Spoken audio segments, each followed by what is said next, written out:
Are we ready? Excellent. Okay. 3, 2, 1. Oh, hello there. I didn't see you walk in. When I wrote, directed, starred in and composed the music for Finding the Plot 5 years ago, I knew that I was creating something special that transcended standard review format shows. And so it is with great pride that I present my latest spectacular. However, dear viewer, there is a caveat to this. You see, this episode has been 6 months in the making. A 6 months fraught with dilemma. My original plan was to produce a 6-hour epic that found the plot of myself, chronicling the duality of moi, a chaotic individual driven by pride, shame and lust, yet who embodies an essential moral relativism. And I'm sure that you will agree that I do deserve such falling self-indulgence. Yet, due to gross unprofessionalism, substance abuse, and cast and crew deaths, which were no fault of my own as proven in the court of law, yet I do claim all responsibility, I was left with an unsalvageable mess of half-formed ideas aborted by the cruel coat-hanger of fate. Naturellement, I rose above this and formed a pearl of a review about DMC Devil May Cry by taking loads of dialogue out of context and creating something that's still better than those reaction videos that are so popular nowadays. I tell you this because you might spot a couple of editing inconsistencies, but I feel it is seamless. Plus, we cover most of the gaps with talking head segments from the surviving cast and crew, plus yours truly, mainly as a distraction but also to shed important light on the behind the scenes gossip. So really, only a pedant would point them out, and shame on you if you do. People died in ways that cannot be disclosed for legal reasons for this piece of art. So without further ado, enjoy.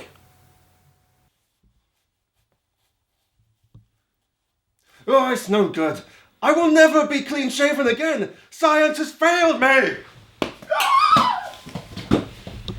The entire thing was a mess, really. He got blind drunk the night before the first day of filming, which wasn't unusual for Sebastian, but this time it was different. He'd lost his buttons for his shirt. He hadn't combed his hair. He hadn't even shaved. He was a disgrace. I pointed out that he was being unprofessional, and he fired me on the spot. Replaced me with some cameraman. I mean, a cameraman is Grover. I didn't go to butler school for this kind of insult. That being said, I'm glad I got out when I did. Every scene these days just seems to be things being thrown at him. It's turning domestic violence into comedy. Though I must say, every time I see the pig hit the fat man, I can't help but laugh. I can't condone it, but I always laugh.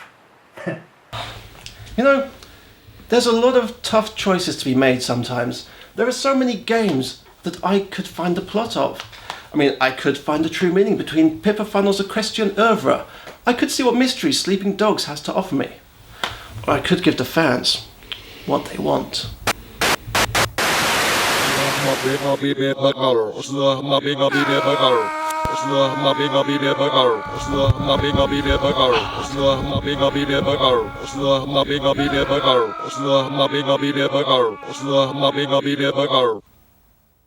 Yeah, I mean, I guess I could do Drakengard 3. Who on earth could that be at this time of day? If it's that accursed Barry Skoda looking to interrupt another video, I swear I'm going to shoot him. Not that it makes a difference, I've killed that idiot so many times now and he keeps coming back. I swear he's a Marvel character or something. Barry, now is not. Wait a second, you're not Finding the Plot's comedy foil, Barry Skoda. But if you're not Barry, then who are you? Hello, brother. It's been such a long time, hasn't it? Now listen here, brother. No, I'm definitely an only child. You must have the wrong place. Try next door. I'm sure they have absolutely loads of siblings just hanging around. You'll be welcome with open tentacles. Now, toddle along. Brother, I'm upset you don't remember me. I was born when you were 13 and you kept putting me in the kennels. You must remember. You must remember! Every time you visited! Even 6 months ago! When you took Mama and Papa on that wine-tasting voyage! Oh, that was you. But it can't be. When I was 13, we got a dog. A small, hairless dog that wore clothes and wouldn't shut up. But a dog all the same. A dog, of course, yes. But be serious, Sebastian. I refuse to believe you've been that blind drunk since you were 13. Apple? No, thank you. I never eat hypanthium tissue. But to answer your question, yes, I have been that blind drunk since I was 13. You see, when I was a baby, mother breastfed me with Baileys, and my 13th birthday was absinthe-themed. It's a party I will never remember. You know, the doctors say it's a miracle that I survived, let alone developed above-average intelligence. But what do they know? But that's not important. I mean, what are you doing inside, dog? You know you're not allowed inside the house. I am not a dog, I am your brother. I am Grell, and I am here to collect my share of the inheritance. Not that I'm bitter or anything. Inheritance, you say? What happened to my parents? Our parents, they never returned from that wine tasting voyage you took them on. They've been gone 6 months. Presumed sober. Or drunk. Whichever is funnier.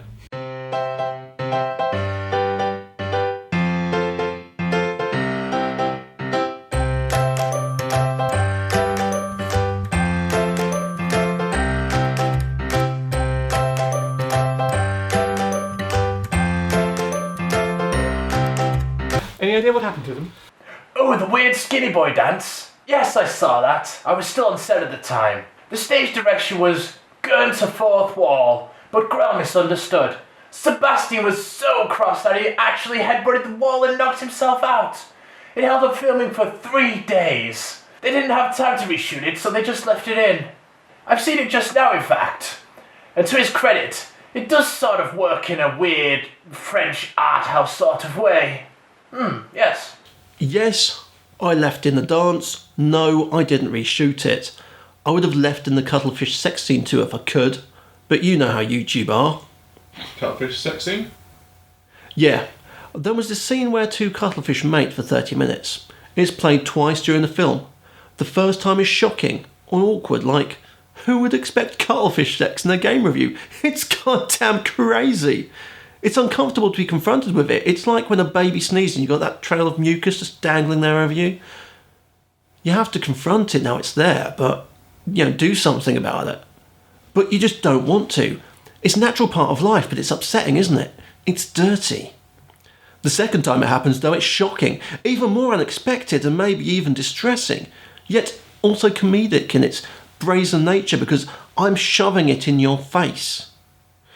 And I'm doing it so forcefully that you can't look away. And maybe we appreciate the effort bit. It's a satire on the state of British schools. Satire? Really?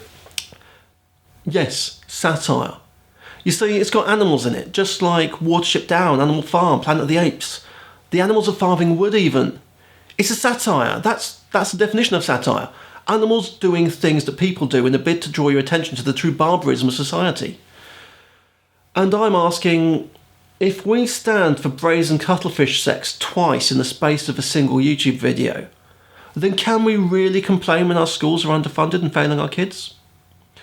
Schools are a travesty, and when we walk past the hoodies in the streets, we're shocked and appalled. But do we do anything about it? No. Just like nobody would do anything about the cuttlefish. The censors clearly did something about it. They refused to allow it. Yeah, and that makes me really, really angry. They're censoring comedy. Comedy? How can you call that comedy? Do you understand what comedy even means? Yeah. Do you? Well, no, I just woke up in prison. I was quite drunk, but I think it was in Puerto Rico, actually. Grover paid off the police, bought me some wine. I got a bit drunk. Drunken teleportation, nothing out of the ordinary. I just assumed they'd done the same. No. What happened then? We waited as long as possible, and the solicitor enacted their will, and all the inheritance went to their only living son, Sebastian. So I'm here to claim my share. What did they leave to the dog? We never had a dog! Then why did we have kennels? I don't know! You were sent very rare, valuable wines that our parents purchased as an investment to increase their fortune.